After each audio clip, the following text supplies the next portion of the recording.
She fled his empire of lies, but the past crawls back with a prescription bottle, a faded ultrasound, and a text he thought he'd deleted. Make sure she never keeps it.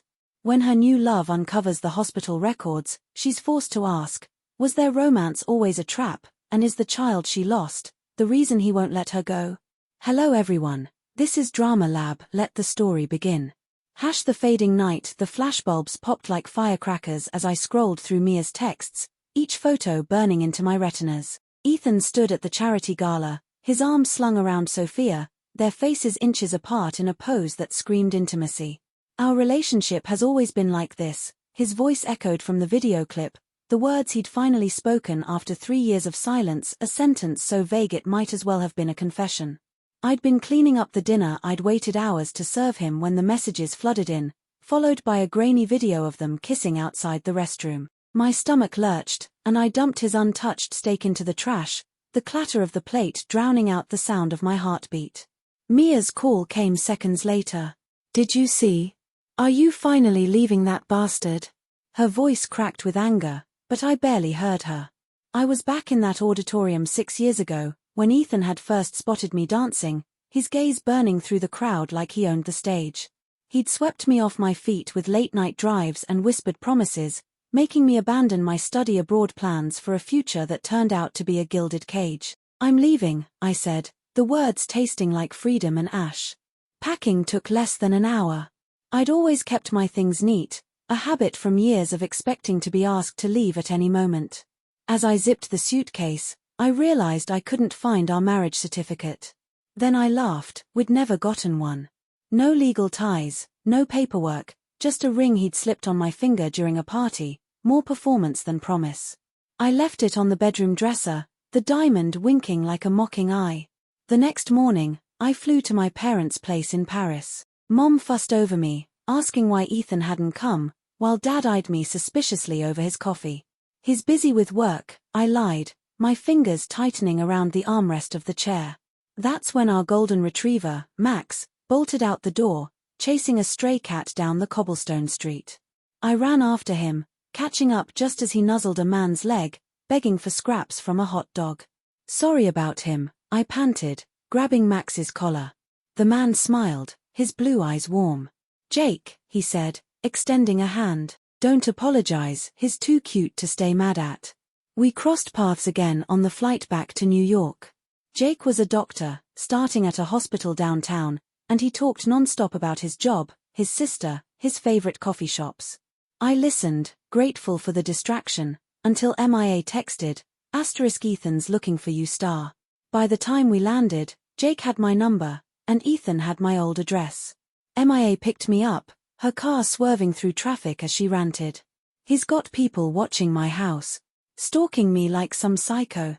She hit the gas, but the Audi behind us matched our speed. I recognized the license plate, it belonged to Ethan's driver.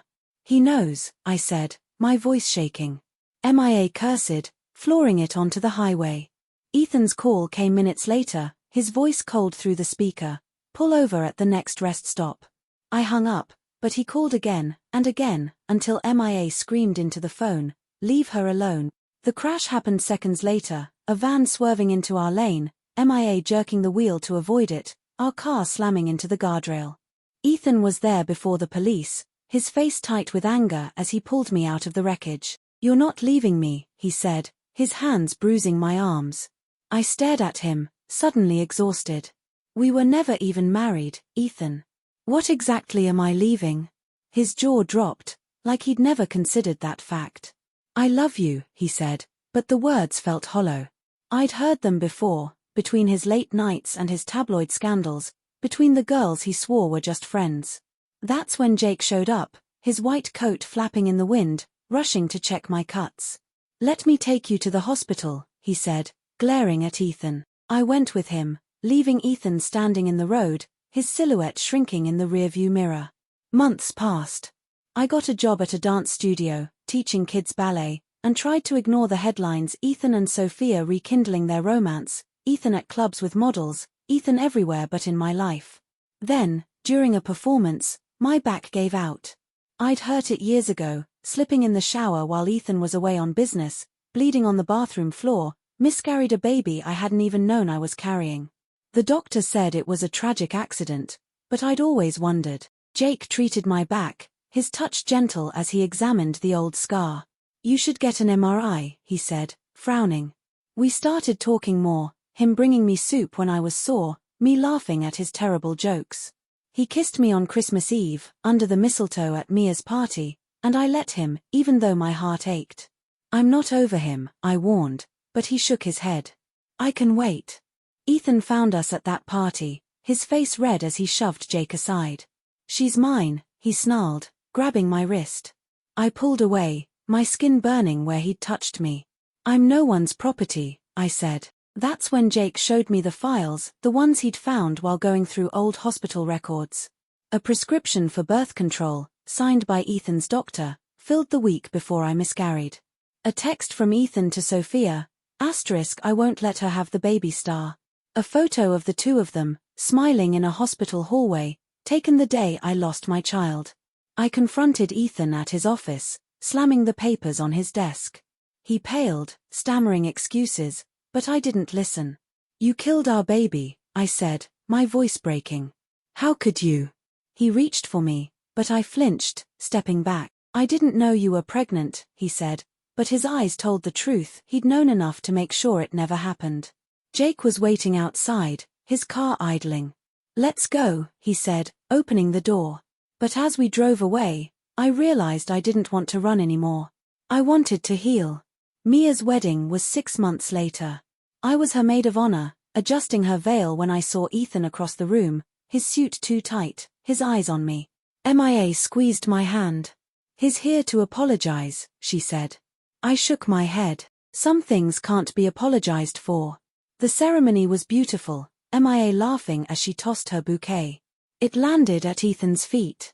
He picked it up, walking toward me, the flowers outstretched.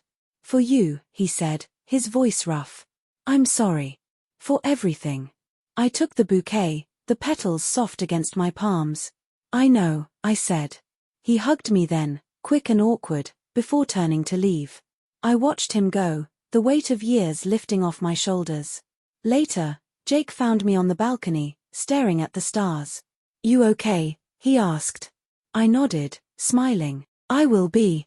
He put his arm around me, and for the first time in a long time, I believed it. The night was fading, but dawn was coming, and this time, I was ready to meet it.